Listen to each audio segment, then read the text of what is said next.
Hi everybody. Well, we only had one question. Probably the webcasts are too close together. There's one, what was it, last week or the week before? 2 weeks ago. So, for these webcasts, the reason for having them is trying to help people who maybe have some questions and would be delighted to have an answer other than the one they already have. And so that you can take a look at two of them and come up with maybe a different one. That would be one of the reasons for the podcast. So what we have here is one from Jean Irvin, and this question relates, as she says, to the importance and need for us to go to the mental plane as we are growing and experiencing more. In terms of what is difficult to handle, energy and consciousness. And she asked me to expand on what it means to go into the mental plane, and also perhaps talk about ways in which we can work to do so, and the importance, benefits, and effects of doing this. Well, I can approach this from a number of different levels, but I'm going to approach it from a positive level from my perspective that relates to, come on in, Larry, that relates to, once again from my perspective, a way of engaging with life, because spiritual growth is related to life. It's not related to some idealistic relationship with what we believe we are in a 1 second or 2 seconds or 10 seconds. It's related to everything that engages with life. No exceptions whatsoever. So you have the physical orientation, and you have an emotional orientation, and you have a mental orientation. This we all know, and we seem to take this for granted. So within this hodgepodge of information that we have, indelible into us by our experience from the time we're born, and vast unconscious conclusions we come to, all of this structure is related to how you use energy that is processing through you, through these chakras or Zephyroth,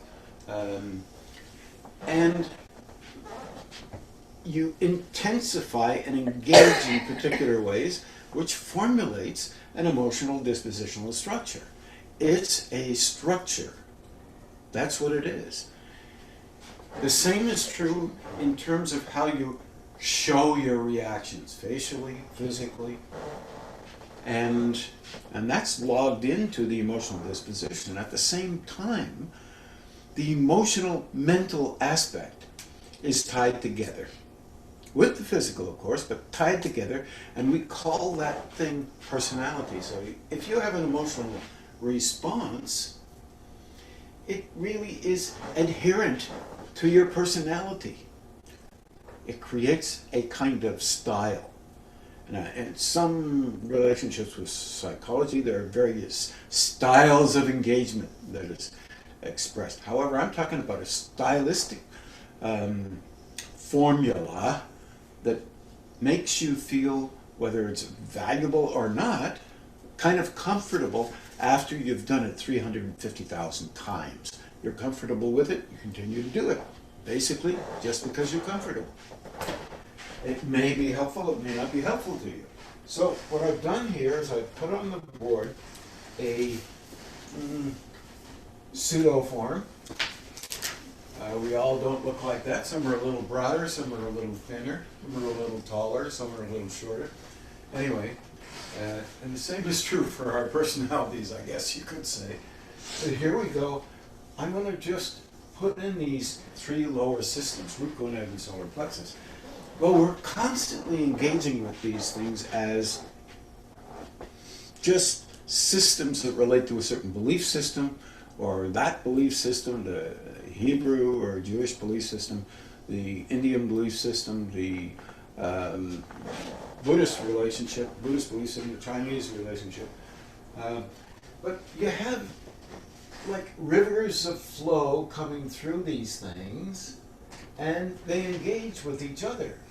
So what I'm really saying there is if you have energy coming in through the solar plexus, it engages with the gonad center.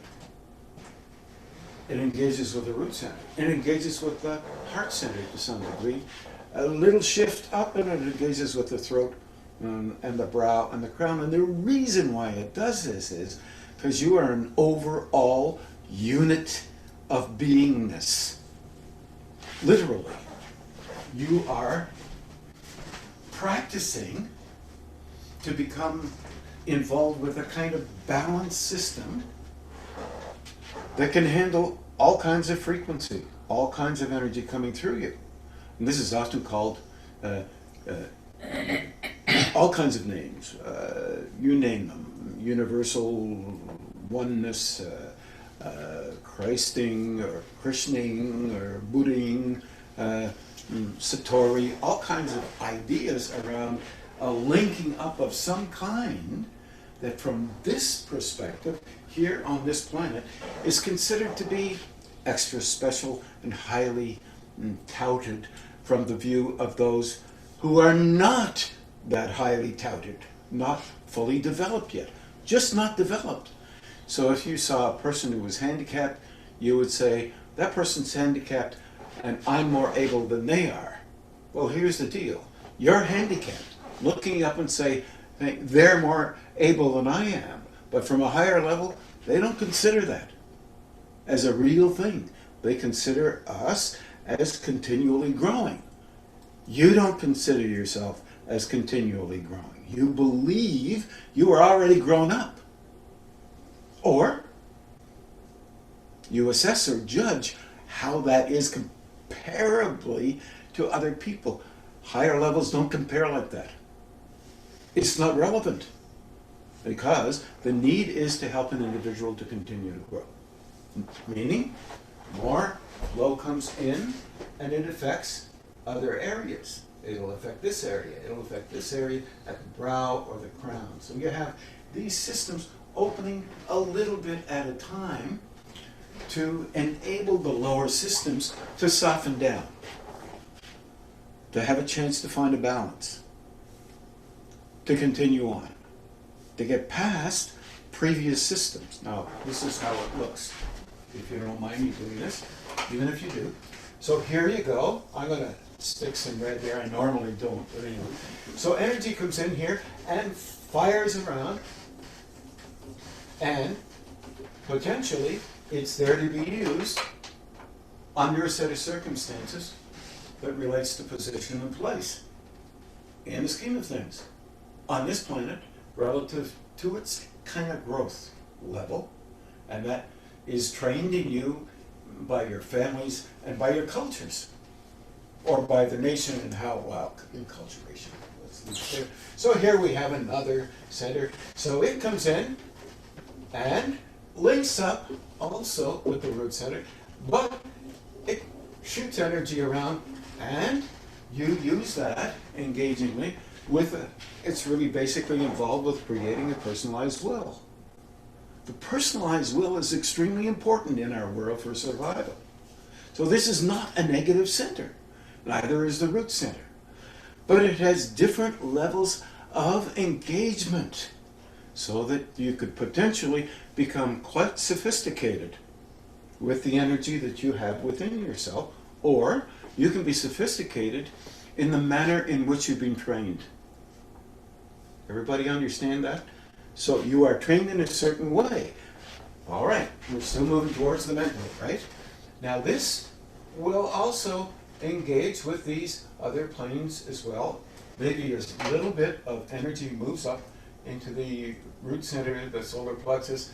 But in the meantime, these first two, as far as I've gone, are in charge because they're multifaceted, engaging with them within themselves. You see the red is intermixing with the blue. Fair enough? Now, you are reflexively unconscious in these states. And your conscious awareness is focused on survival here in relationship to how we are told we should be. That's legitimate. There's nothing negative there. So continuing on, then you have the solar plexus. I'm going to use this kind of sickly, grassy green. In no way means the solar plexus is sickly or just miserable looking green. It means it could be any frequency. And these systems here now intermix. There's a mixture between the root gonad and solar plexus, and they are learning how to combine and work together. And we call that personality. And we engage in life with this. But here you go, better do this. Energy comes in, and we mix it, and we mix it, and there's a coordinating relationship that begins to occur, and it has begun from the very beginning of energies coming into this system for the purpose of survival. Our survival methodologies have become quite sophisticated, and they will continue to do so. And it means that the will to survive in the manner that you believe is viable for you gets stronger. But you also have an engagement with others, and you have learned to pit you against another and them against you. So you draw your conclusions about how you are based on a kind of semi-competitive, not very compassionate orientation with others. Because compassion isn't in the formula yet. In this, there is a stimulation of movement upward because little striations of energy have tried to move upward at the same time that they're congealing together for the purpose of calling this a form or formula or a personality. Now, some people believe that you must annihilate this. It's a misunderstanding. People do not understand that it is a different fusion of the will. The focus of engagement with survival still has to be there to some degree. But also the emotional disposition is there to sense and organize internally what you should do when others are aggressive and you are trying to survive that. Or others are soft and gentle and loving and you're trying to survive that. Because you don't have to really agree. So what you're doing, and there's a whole massive emotional relationship that is a part of. And what you are doing here is cultivating a system, a uniting system. Now, all the while, you have a mental facility. That is wonderful. What it's doing, it is fundamentally a part of your relationship with how you function in your personality. So the brow will support growth. The brow will support growth no matter how you see it. That's a mental facility. It's the brain is stimulated to support growth. You have a reaction, and the brain will come up with an idea that validates the reaction. Validation of the reaction is an early stage of development. That continues past the early stage. So you could say, number one, early stage of development, stage of development is related, has to do with the brow supporting survival. So what that really basically means is you support yourself without conscious awareness of what you're supporting, and the brain is an aspect of the flow because energy is coming in through the brain in the early stages of this whole process and constantly supports what you are perceiving. So perception is very vital in this. Also, reaction is vital in this. So this is what you do.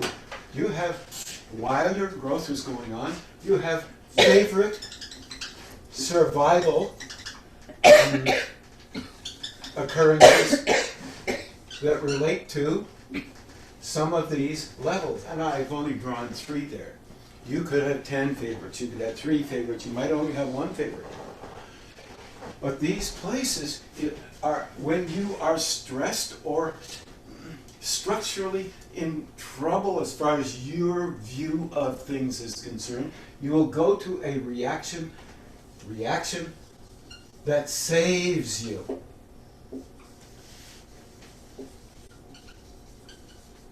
So, that is the savior of you, as above, so below. That's your savior. You go to it. Remember, this is unconscious. Or you have a remnant in there that says, oh, I've done this before, so if I do it again, I'll be okay. So you have these A, B, C things, and you might have another one over here, D, and these are systems in which the lower mind is really engaged tightly with, and it goes to support the remaining of the keeping these systems functional for the purpose of basic survival of the image that you have decided is very much you. So you've constructed this form. As an artist, this is very valuable to you. You are an artist, you are doing your art, but you are not yet mentally able to watch yourself doing it.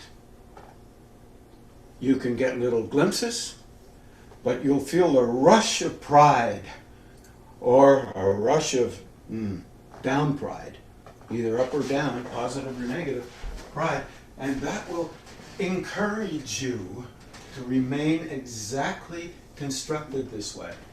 If you're doing any therapeutic work at all, you will find this in people, oh boy, and you'll be able to know this is where they go, this is where they go, this is where they go. These are systems not for their negation, but for their benefit so they can survive the moment. The issue in this is stimulated by this energy coming out of these systems, whether they come from the root, the gonad, the solar plexus, the heart center, the throat center, the brow, or the crown at its early development. Because these upper centers are dependent on the lower ones for juice that is being stimulated in them.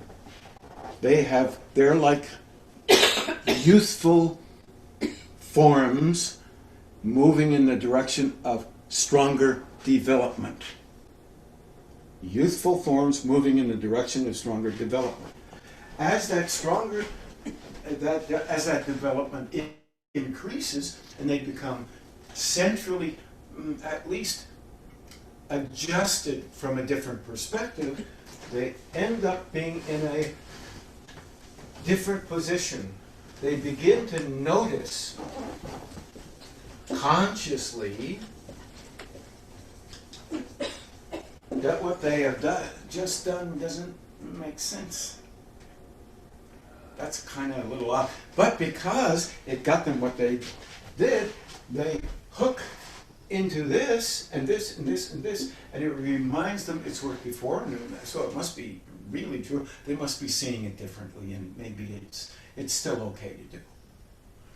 What happens here is, if you start to notice, the brow center starts to get stronger. And the throat opens a little bit. And the heart center then can begin to open a smidgen more. Not as it's related sympathetically, to the early stages of the development of these 3 lower centers, even though they're quite developed. They're still not at a higher state. Eventually they'll be at a higher state. And that will cause some interesting developments to occur.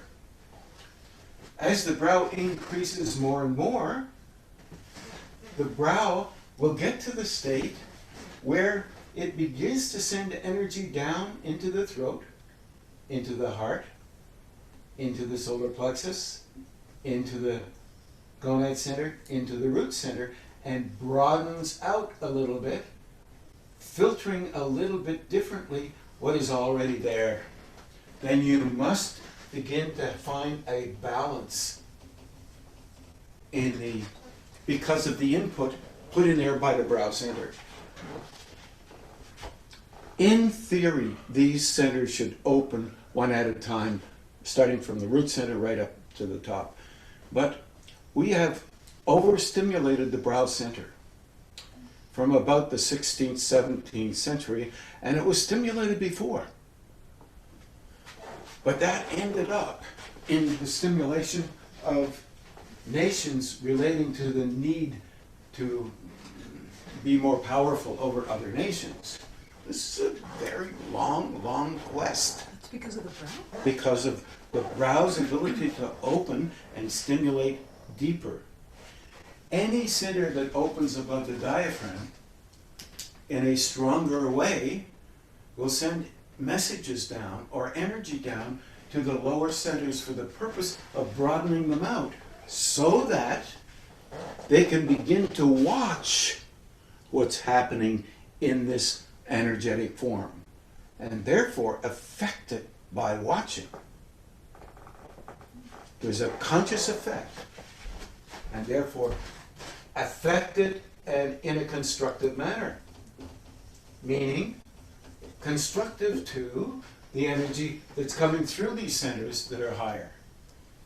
And that means higher perspectives as opposed to perspectives that were previously engaged with the protection of the lower construct.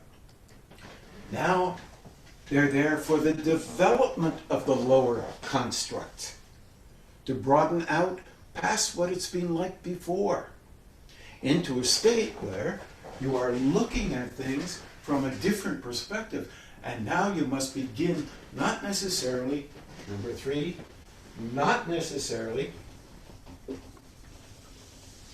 to agree with what you see. You don't have to agree with you. Now the mind is starting to be stimulated to open. It opens not necessarily in agreement with how you function. It does this because the mind, at its earliest stage, higher stage, is beginning to engage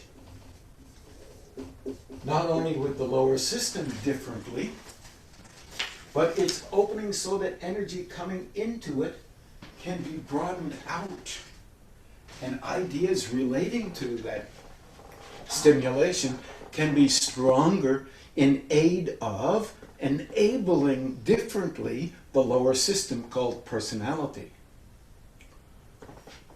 So there is a fusion taking place that comes in from a higher order of energy. Now here's a dilemma with this. When I'm talking about this, first thing you'll bring to mind is higher order versus lower order, right? It's not like that. It's a different order. It's a different order of understanding, perception, engagement. The purpose is to be helpful, not necessarily protection. The protection structure is already there. It's internal. Now, as it comes in more and more, even down to the lowest form of automatic protection, what it's given in here is protection matured. Previously, you protected against everything. Now you begin to notice when you don't need to. Even if you thought you needed to, here and here and here, wherever it was, and there, it says, no, that's not necessary. That's rote. That's natural, normal response. You've done that so often, and here you go. You're going to do it again. No, this says, no, you don't need to. And so this area of engagement with personality begins to slow down and say, well, what? Don't need to? Now fusion is occurring. Meaning, different idea is entering into you than how you previously thought life was. Different idea. And that higher so-called spiritual aspect has always been there. Inside all of these lower systems is this higher spiritual orientation. And in spite of the fact that it allows you to do what you believe is valuable, it also encourages you to go beyond that, but it can't, because your protective nature is still shouting too loud.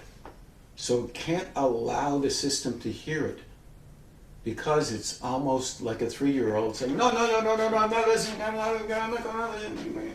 You know, that kind of thing. But that's not negative.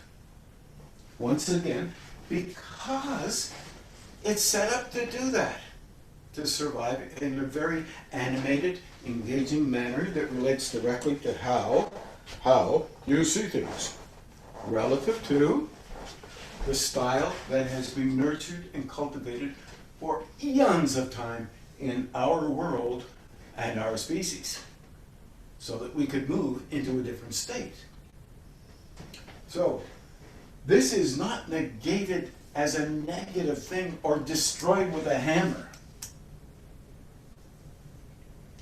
Give me some water. Yep. Block. Use block.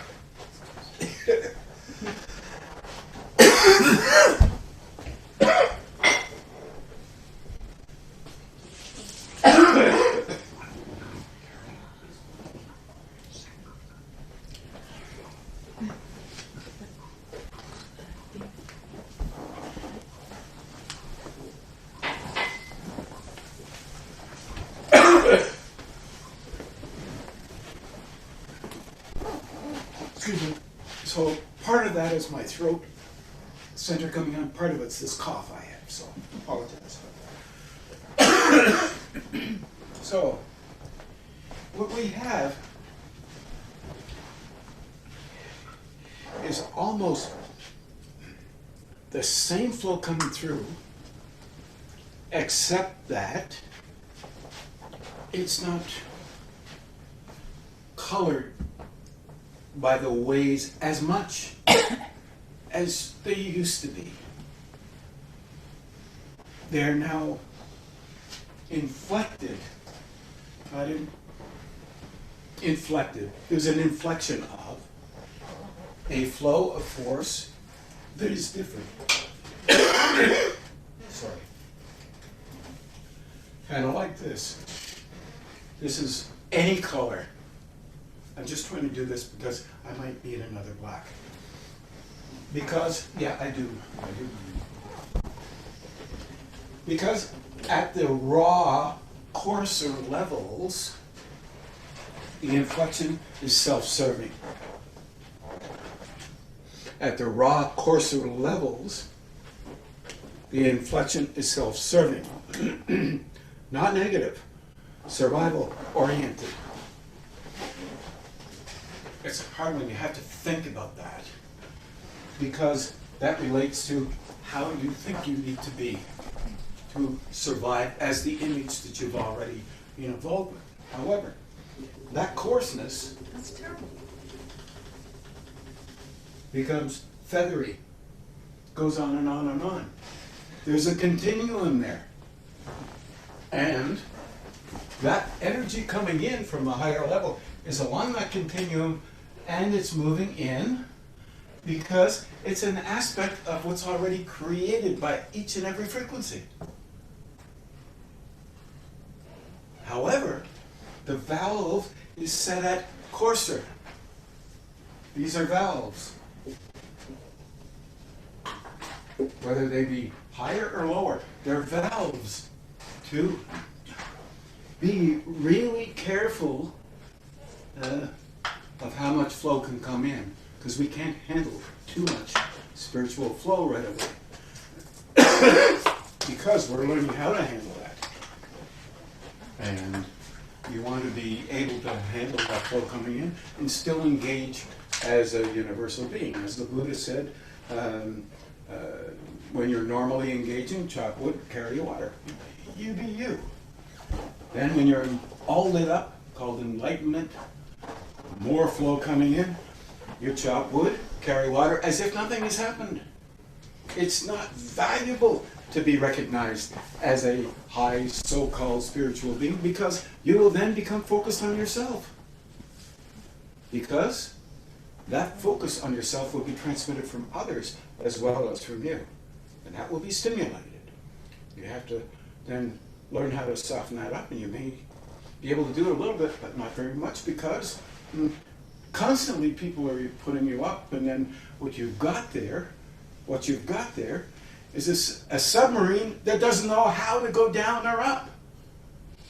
It gets caught up in other people because your perception is getting stronger, and you're beginning to learn about the universals, and you're beginning to see universals in everybody. So you have to be willing to allow yourself not to be elevated or put down. Either one. So this intense engagement, look at that, oh, we're excited. Feathers right out until there's universal flow can come in, and it moves in at any frequency to operate here. Now, there are many people who say, no, only certain frequencies can be used. That is agreed upon across the board by some. However, this is a very ancient orientation. And to have this system open from here to here, from the bottom to the top, for the purpose of a higher frequency, and this is purpose of a higher frequency, you have to be able to handle frequency all the way through the system relative to it, not relative to your own belief necessarily. That takes a long period of time to realize that your own belief is tied up with higher understanding. And old habits or old bruises are consistent with attempting to maintain them. So you protect those things. And the lower will, so-called, and the higher will must come together. So when you have to survive a situation, you may have to bring in the lower will. Hopefully you don't have to bring that lower will in all the time. Because if you bring it in, you might fall in love with it again. You're dealing with these bruises. You will use them in spite of the fact you say you won't. You'll use them again. Then you have to see that you're using them. Prior to that, you never had to see you were using them because it wasn't relevant. They worked, therefore use them. So the mental facility, as it begins to develop, truly develop, it not only affects the mind, it affects the emotion. It affects the body. And you begin to engage and say, I don't necessarily agree with what's happening there in the solar plexus. Or the way my personality has decided I should be emotionally. Or the way my root gonad and solar plexus has decided I should be physically. But with the lower mind's engagement in an unconscious way, you can't fight that very well. With the higher mind's engagement, it's not a fight, it's a recognition. It moves from fighting to recognition and an attempt to do something different. It shows up in the action, but at the same time, you're subjected to the old interactions. And in the old traditions, it was to annihilate that lower one.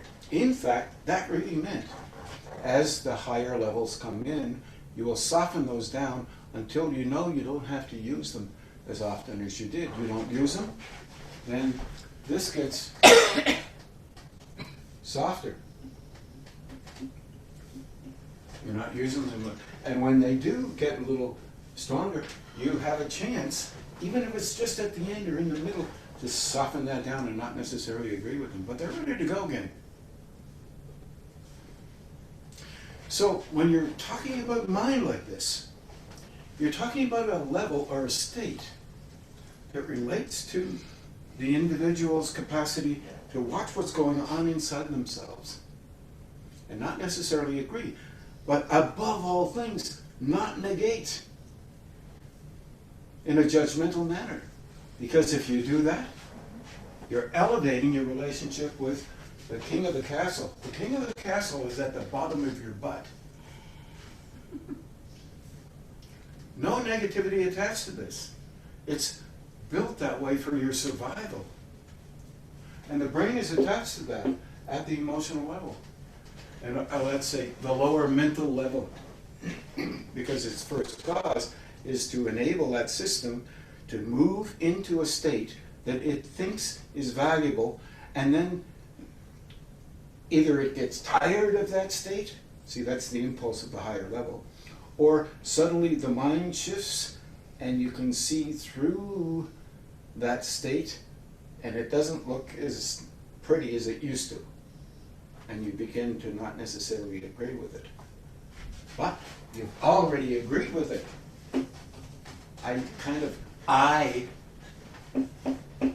Idealizing. So you make a deal with you, and you engage with it. Ooh, and it becomes very valuable to you. You have to learn how to soften that down. It's there to learn, but this deal is a bargain. It's a bargain with being valuable. Kinghood, queenhood. The opposite is kind of allows you to see through an empty place. Real mind is quiet. And you're watching and you're seeing and you say, son of a gun, wow, is that how I do it? Wow. Whew. Maybe I can soften that down. Well, I would say use the life map on this, right? Because you're creating a frequency form and asking from another level for help. So you are consciously doing this. To perceive this, you're in the alpha a little bit. To engage strongly, you're in the basic survival mode here. Mixing these two and getting them together is, alpha, beta, 1. Maybe another state of engagement. But the issue at that state, you will be in and out of the previous state. You need to understand this. Many people who are learning and are involved deeply with spirituality go from these extremes. They go from this tremendous level of engagement and they're very, very spiritual. And then something happens that all of a sudden it's like and there's an emotional component and they're really happy about that. All of a sudden they're not. It's empty. Well, they've been inundated with silence. There is a mental component. And that mental component affects the emotion, the will, and the territorial engagement. And you look at that, and this is what you focus on, a higher level. And your attempt is to do that. The problem with this is, in most of our cases, as soon as we learn what spirituality is all about, can't talk to us anymore. Spirituality is not knowledge created and learned only by the intellect. I'm sorry. But is the experience of an engagement with that flow. And all that does is indicate where the beginning is. Now, if I say this out loud to people who have never experienced it, they'll say, well, I'm not spiritual. But that's first reflex. Oh, good, that one works for you. What other ones? What? I don't think this is going to be important. Second one. Well, I learned that 4 years ago when you were saying this. Third one. This is not spiritual growth. Information is there to enable you not to be nervous when you're actually growing. And eventually, it slips out of consciousness. Now that's a terrible thing to say to an academic. That would be bloomin' hard. Why? Because in a kind of a way, as an academic, if you really slip into that spiritual growth, you won't have to need this other stuff to reassure yourself this is valuable. That would be a history lesson.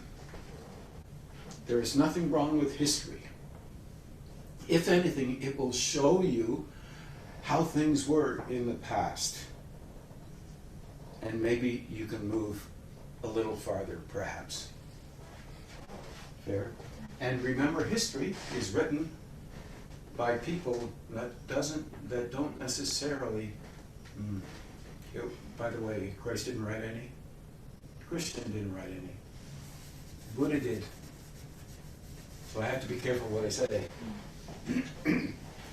But there were Buddhas before Buddha who didn't write. Or if they did, we don't know. Because whatever was there would be written in the Tibetan or the Pali or the Chinese. And we don't have that kind of background. Or some Sanskrit was written as well. But we have here an engagement with continual progress. Higher levels mixing with lower levels, to the point where the higher level component is explaining the higher purpose to the lower component. Lower component is not to be eradicated, it is to be there for the purpose of survival. So that is an instinctive process. The instinct is still there. Now, you could say, well, why would we come here then if we're going to eradicate the lower? I said, I don't agree with the eradication, but I do agree that that system will shift and change over and over and over and over again. And then you can still function, you can still walk, you can still engage, you can eat and all the rest of it. But there are points of reference where those people, some people believe that if you don't eat, you must be spiritual. I think within the capacity of an individual, any individual, we have the capacity to fly. We must also have the capacity not to eat. Some have gone before us and not eaten. They've used the intake of prana or air or something within the air to survive as an individual. There are many other things that this form may be able to do, but we don't have any idea because our engagement with the physical is fairly tempered by the need to survive physically the way we have been taught. So, if you start flying, you will be probably visited by some to inquire how you have learned how to fly. And then you would be asked to teach some of the people who need to fly out of where they are, maybe to be helpful to them to get away fast.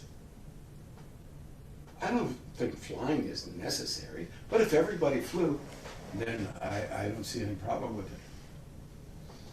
But if everybody doesn't fly, some people are going to be upset if they're not able to fly. Do you understand what I just said? I didn't talk about flying here. I talked about capacity. And the view of those who cannot or think they can't with respect to those who can. Well, in these levels here, we get quite elevated if we are able about something.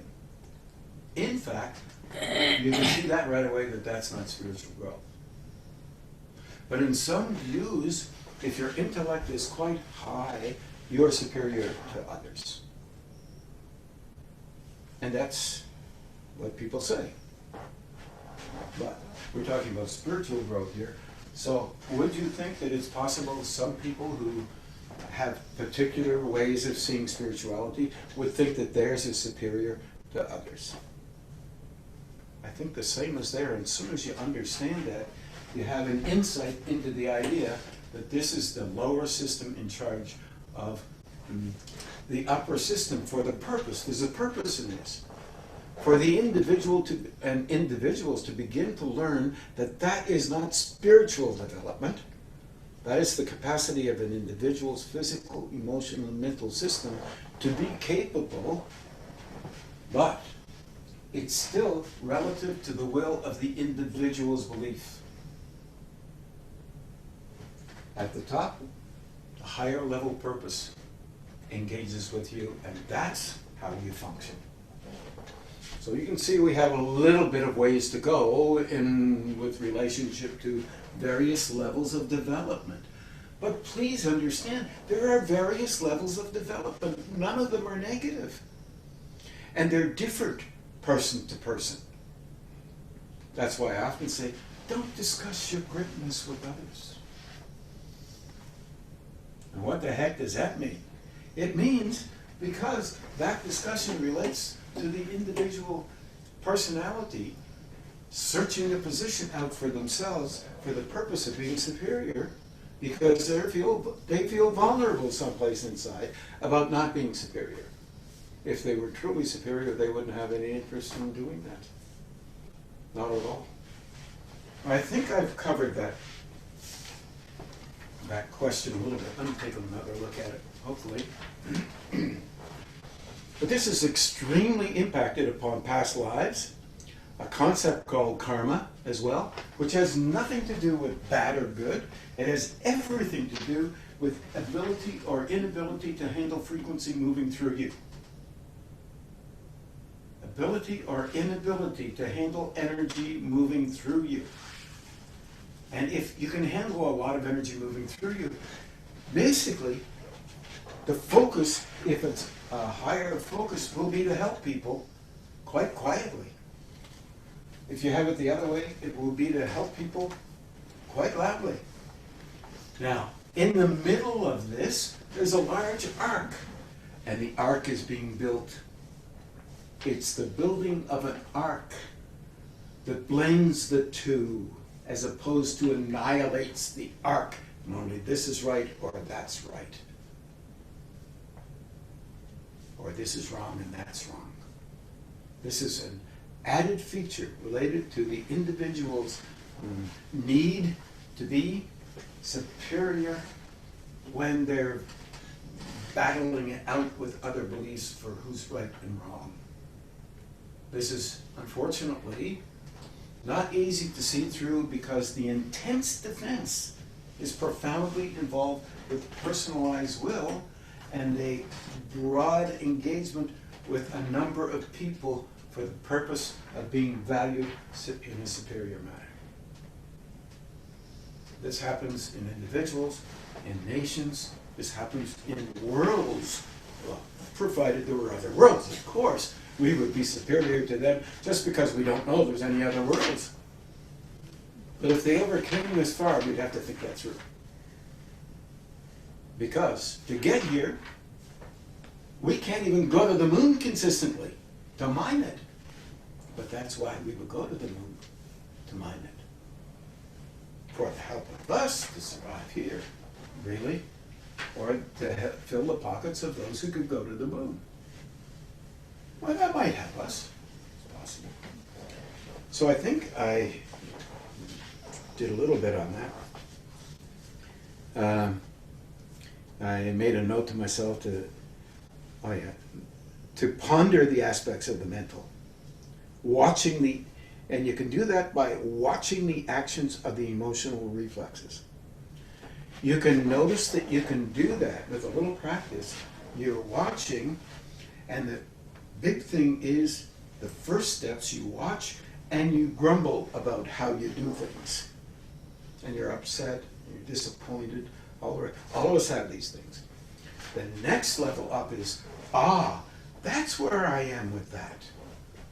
Oh, I thought I moved past that. No, I guess I haven't. That's what I'm doing in this area here. I've covered these two only. These are a little closer to the bone. I'm not going to cover those. Not yet. I have to wait for months and years maybe until I get to the point where I can see them rather clear, because I'm in the process of building an arc between the personalization of things and the purposeful engagement with something that you've never noted before, and it's helping you to engage with perceiving that what you are doing currently. Not negative, being very helpful. It's like grace. Suddenly you see grace staring you in the eye. And that's fundamentally wonderful. The trick in this is you may quickly defend against grace. Yeah, but I know it's like this and that. I know. That's the butt putting a crown on your reverse head. Well, I couldn't help laughing the other day because I was watching that. I think it was National Geographic, where they found kind of a throwback in elephants. They have a head that's quite dominant like that, like the old mastodon. But it's not really mastodon-like because it's not as large as the old mastodon, but it's still 11 to 13 feet tall. Pretty big. And they had found one, and they saw another, but they were really truly afraid to approach them because they charge. They do a heavy charge, and it looks like a train coming at you. And the people who were out there trying to do this were quite concerned that the larger one that they found would do the same thing, and it would annihilate the truck they had. It would just clean the truck right off the road, and it might hurt them. So they gave it up. But there are grasses that stand quite tall, something like 11.4 or 11.5. His back was way above the grasses.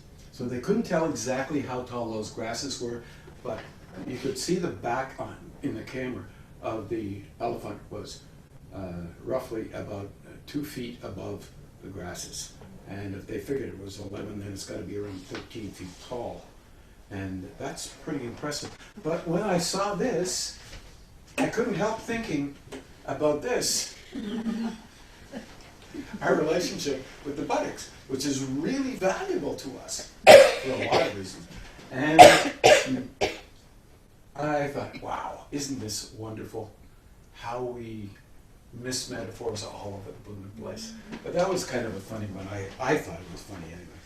Yeah, speaking for myself, I thought it was funny. So the mental will soften your engagement with the emotion.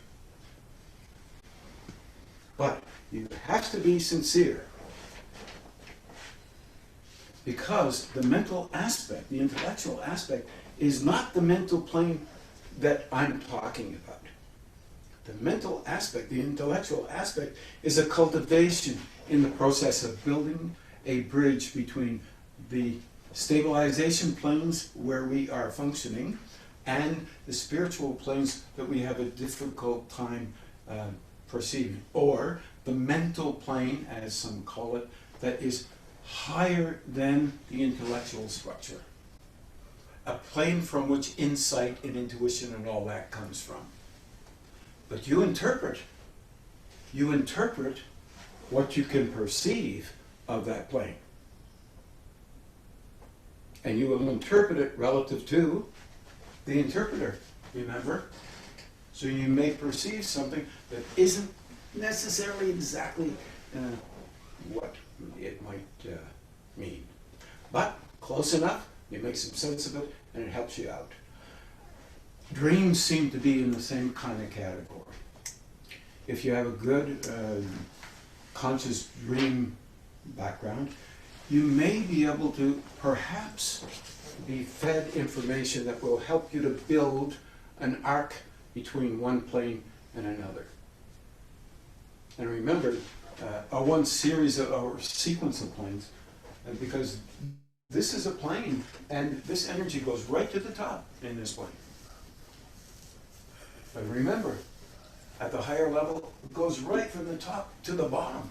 It doesn't leave out, well, some people think, leave out the form, leave out the emotion, but it does try to stimulate the self-oriented person to become more insightful or more reticent. Helps them to begin to wonder about things or ponder about things, depending on their language. Is that making some sense? Well, 3 minutes to go. I hope everybody got a little bit out of that, and perhaps, don't take pictures of this, but perhaps you might remember something of this.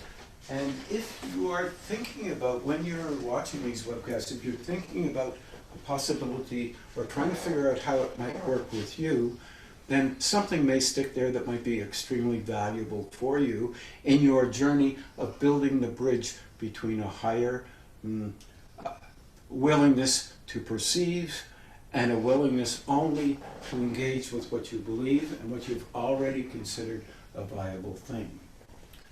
I wish you all well with spiritual development, as I would wish myself. Thank you very much.